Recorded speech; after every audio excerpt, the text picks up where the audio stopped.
संसार में भले ही धर्मों के नाम अलग अलग हों, पंथों के रास्ते अलग दिखते हों, परंतु लक्ष्य एक ही है, ईश्वर की प्राप्ति। श्री रामकृष्ण देव कहते हैं, जैसे एक ही तालाब से अलग अलग घाटों से जल लिया जाता है, वैसे ही अलग अलग धर्म एक ही सत्य की ओर ले जाते हैं। आज के इस अध्याय में जानेंगे विभिन्न धर्मों के साधकों के मार्ग में क्या समानताएं हैं, क्यों सभी धर्म एक ही सत्य की ओर बढ़ते हैं, एक सच्चे साधक का धर्मों के प्रति क्या दृष्टिकोण होना चाहिए। सभी धर्मों का ईश्वर एक ही है। जिस प्रकार एक ही जल को कोई वारी कहता है और कोई पानी, कोई वाटर कहता है तो कोई एक्का, उसी प्रकार एक ही सच्चिदानंद को देशभेद के अनुसार कोई हरि कहता है तो कोई अल्लाह, कोई गॉड कहता है तो कोई ब्रह्म। जिस प्रकार कुम्हार के यहाँ हंडी, गमले, सुराही, संकोरे आदि भिन्न भिन्न वस्तुएं होती हैं, परंतु सभी एक ही मिट्टी की बनी होती हैं, उसी प्रकार ईश्वर एक होते हुए भी देश काल आदि के भेदानुसार भिन्न भिन्न रूपों और भावों में प्रकट होते हैं। जैसे एक ही शक्कर की मिठाई के अलग अलग आकार बनाए जाते हैं, वैसे ही एक ही ईश्वर विभिन्न देश काल में विभिन्न नाम रूपों में पूजे जाते हैं। सोने से नाना प्रकार के गहने बनाए जाते हैं। गहनों के नाम और आकार अलग अलग होने पर भी वे सभी एक ही सोना है। इसी तरह एक ही ईश्वर भिन्न भिन्न देशों में, भिन्न भिन्न समय में, भिन्न भिन्न नामों और रूपों में पूजे जाते हैं। साधक की भावना के अनुसार उनकी विभिन्न भावों से पूजा हो सकती है।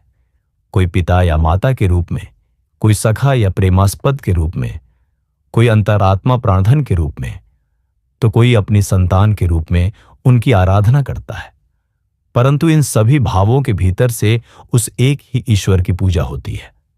एक बार बर्दवान के महाराजा की सभा में पंडितों के बीच आपस में तर्क विचार छिड़ गया। शिव बड़े हैं या विष्णु? कोई कहता शिव बड़े हैं तो कोई कहता विष्णु बड़े हैं। जब विवाद बढ़कर झगड़े में परिणत हो गया तो एक विद्वान पंडित से निर्णय पूछा गया। उन पंडित ने कहा, महाशय, मैंने न तो शिव को देखा है न विष्णु को, भला मैं कैसे कहूं कि कौन बड़ा है। एक देवता की दूसरे देवता के साथ इस प्रकार की तुलना नहीं करनी चाहिए। यदि तुम्हें किसी एक देवता के दर्शन हो जाए तो तुम देखोगे कि सभी देवता उस एक ही परब्रह्म के प्रकाश हैं। विभिन्न धर्म ईश्वर प्राप्ति के विभिन्न पथ हैं। बड़े तालाब में बहुत से घाट होते हैं। किसी भी घाट से उतरने पर एक ही पानी मिलता है, इसलिए मेरा घाट अच्छा है, तुम्हारा घाट नहीं, इस तरह परस्पर झगड़ना निरर्थक है।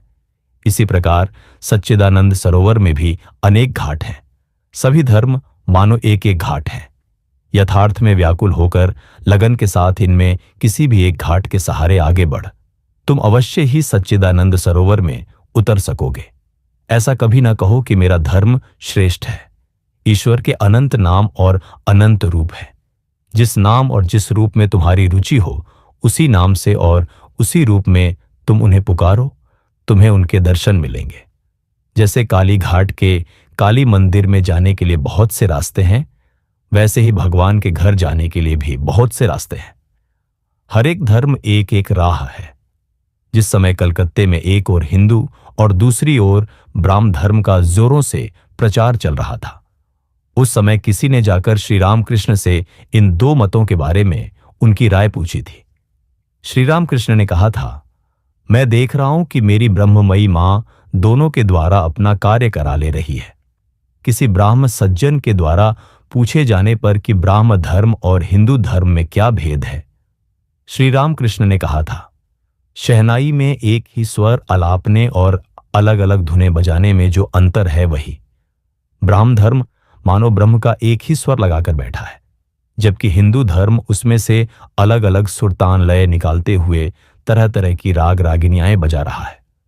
जिस प्रकार छत पर चढ़ने के लिए निसैनी, बांस, रस्सा, सीढ़ी आदि अनेक उपाय हैं, उसी प्रकार ईश्वर के निकट पहुंचने के लिए भी अनेक उपाय हैं। प्रत्येक धर्म ही एक एक उपाय बताता है। गैस बत्ती की रोशनी नाना स्थानों में नाना प्रकार से प्रकाशमान होती है, परंतु आती है एक ही आधार से। इसी तरह विभिन्न समय में विभिन्न देशों और विभिन्न जातियों के धर्मगुरु उस एक ही परमेश्वर से आते हैं और ईश्वरीय आलोक से सबको प्रकाशित करते हैं। सभी सियारों की पुकार एक सी होती है।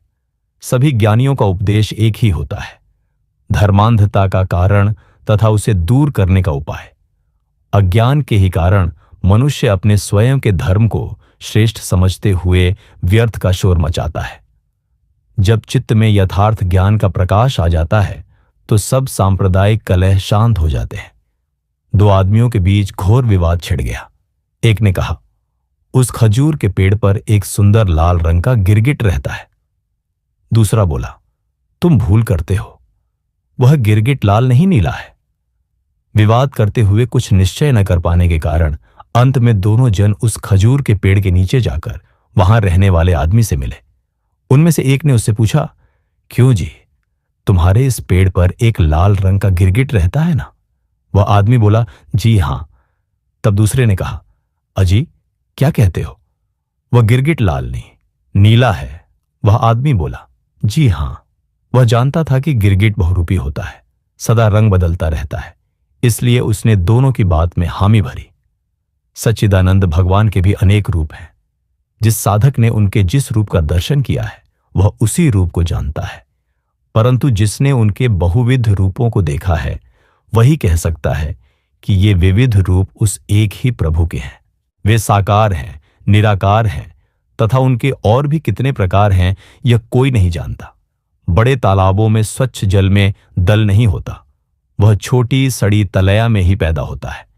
इसी प्रकार जिस संप्रदाय के लोग शुद्ध, उदार, निस्वार्थ भाव परिचालित होकर कार्य करते हैं उसमें फूट होकर दल निर्माण नहीं होते। दल तो उसी संप्रदाय में बनते हैं जिसके लोग स्वार्थी, कपटी और कट्टर होते हैं। क्या दल बनाना अच्छा है? बहते प्रवाह में कभी दल नहीं उगता। छोटी तलैया के जमे हुए सड़े पानी में ही दल पैदा होता है। जिसका मन ईश्वर प्राप्ति के मार्ग पर व्याकुल होकर दौड़ रहा है उसकी अन्य किसी और दृष्टि नहीं रहती। जिसकी दृष्टि मान सम्मान पर निबद्ध रहती है वही दल बनाना चाहता है। अपनी अपनी जमीन को सभी लोग घेरा लगाकर अलग कर सकते हैं, परंतु आकाश को कोई घेर कर खंडित नहीं कर सकता। सभी खंडित भूमि भागों के ऊपर एक अखंड आकाश विराजित है। अज्ञान के कारण मनुष्य अपने ही धर्म को सत्य और श्रेष्ठ समझता है, परंतु चित्त में यथार्थ ज्ञान का उदय होने पर वह देखता है कि सभी धर्म मतों के पीछे एक अखंड सच्चिदानंद विराजमान है। विभिन्न धर्मों के प्रति उचित मनोभाव। भगवान एक हैं, यह दृढ़ विश्वास लेकर जो साधना करेगा उसे अवश्य ही भगवत प्राप्ति होगी। फिर वह चाहे जिस भाव से, जिस रूप में उनकी आराधना क्यों न करे। भगवान का नाम और चिंतन तुम चाहे जिस रीति से करो उससे कल्याण ही होगा। जैसे मिश्री की डली सीधी खाओ या टेढ़ी करके खाओ वह मीठी ही लगेगी। प्रश्न, यदि सभी धर्मों के भीतर एक ही ईश्वर का वर्णन है तो फिर हर एक धर्म के वर्णन अनुसार ईश्वर अलग अलग क्यों प्रतीत होता है? उत्तर, ईश्वर एक है परंतु उनके भाव विविध हैं। जिस प्रकार घर का प्रमुख व्यक्ति एक ही होता है परंतु वह किसी का पिता, किसी का भाई तो किसी का पति लगता है, उसी प्रकार भाव भिन्न भिन्न होते हुए भी ईश्वर एक है। जिस प्रकार मां अपने बच्चों के स्वास्थ्य के अनुसार किसी के लिए दाल भात तो किसी के लिए साबूदाने की व्यवस्था करती है, उसी प्रकार भगवान भी प्रत्येक मनुष्य के लिए उसके स्वभाव के अनुसार उपयुक्त साधना की व्यवस्था करते हैं। शंकराचार्य ने वेदांत दर्शन की जो अद्वैत मतानुसार व्याख्या की है वह सत्य है, और रामानुज ने जो विशिष्टाद्वैत मतानुसार व्याख्या की है वह भी सत्य है।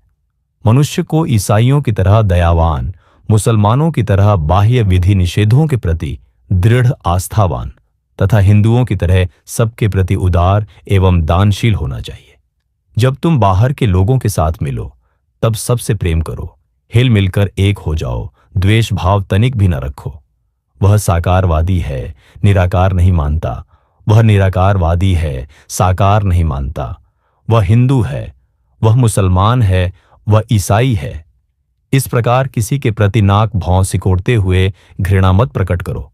भगवान ने जिसको जैसा समझाया है उसने उन्हें वैसा ही समझा है। यह जानकर कि सभी जन भिन्न भिन्न स्वभाव के हैं, सबके साथ जितना संभव हो सके मिला जुला करना। इस प्रकार बाहर सबसे प्रेम से मिलकर जब तुम अपने घर आओगे तब मन में शांति और आनंद का अनुभव करोगे। हर एक व्यक्ति को अपने स्वधर्म का ही पालन करना चाहिए।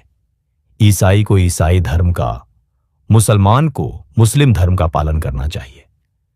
हिंदुओं के लिए प्राचीन आर्य ऋषियों का सनातन मार्ग ही श्रेयस्कर है। यथार्थ साधक को यही भावना रखनी चाहिए कि दूसरों के धर्म भी सत्य प्राप्ति के भिन्न भिन्न मार्ग हैं।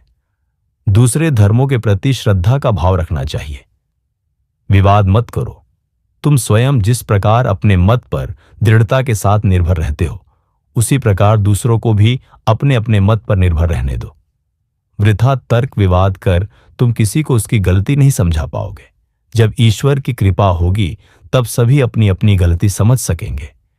एक दिन श्री रामकृष्ण भावावस्था में जगत जननी के साथ वार्तालाप करते हुए कह रहे थे, मां, सभी कहते हैं मेरी घड़ी ठीक चल रही है। ईसाई, हिंदू, मुसलमान सभी कहते हैं मेरा ही धर्म ठीक है। परंतु मां, किसी की भी घड़ी ठीक नहीं चलती है। तुझे यथार्थ रूप से कौन समझ सकता है मां? लेकिन तुझे व्याकुल होकर पुकारने पर तेरी कृपा से किसी भी धर्म मार्ग से तेरे पास पहुंचा जा सकता है। कुछ विशिष्ट साधकों को तथाकथित गुप्त साधनाओं का अनुष्ठान करते देख श्री रामकृष्ण के कट्टर नीतिवादी भक्तगण घृणा बुद्धि से प्रेरित हो उनसे बहुधा पूछा करते, महाराज, इतने उन्नत स्तर के साधक होकर भी अमुक ने पंचमकार की साधना की, अथवा श्रेष्ठ भक्त तथा पंडित होकर भी अमुक ने परकीय नायिका का ग्रहण कर साधना की। यह तो बड़ी अनुचित बात है। इस पर श्री रामकृष्ण कहा करते, इसमें उन लोगों का कोई दोष नहीं। उन्हें 16 आना विश्वास था कि ईश्वर प्राप्ति का यही मार्ग है, इससे ईश्वर लाभ होगा। ऐसा आंतरिक विश्वास लेकर सरल भाव से जो जिस साधन प्रणाली का अनुष्ठान करता है उसे दोषयुक्त कहकर उसकी निंदा नहीं करनी चाहिए। किसी के भाव को नष्ट नहीं करना चाहिए, क्योंकि किसी भी भाव का ठीक अवलंबन कर आगे बढ़ने से सर्वभावमय भगवान की प्राप्ति अवश्य ही होती है।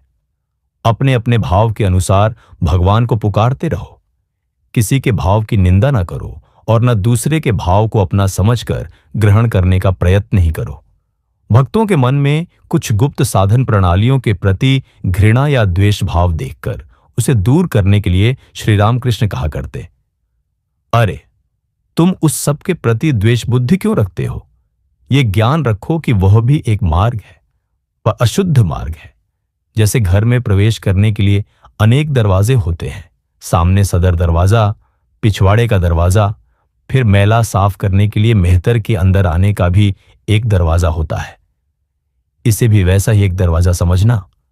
कोई चाहे जिस मार्ग से प्रवेश करे, घर के अंदर जाने पर सभी लोग एक ही स्थान पर पहुंचते हैं। पर इसीलिए इसका मतलब यह नहीं कि तुम भी वही मार्ग अपनाओ या उनके साथ जा मिलो। ऐसा कभी मत करो, परंतु साथ ही उनके प्रति द्वेष भाव भी मत रखो।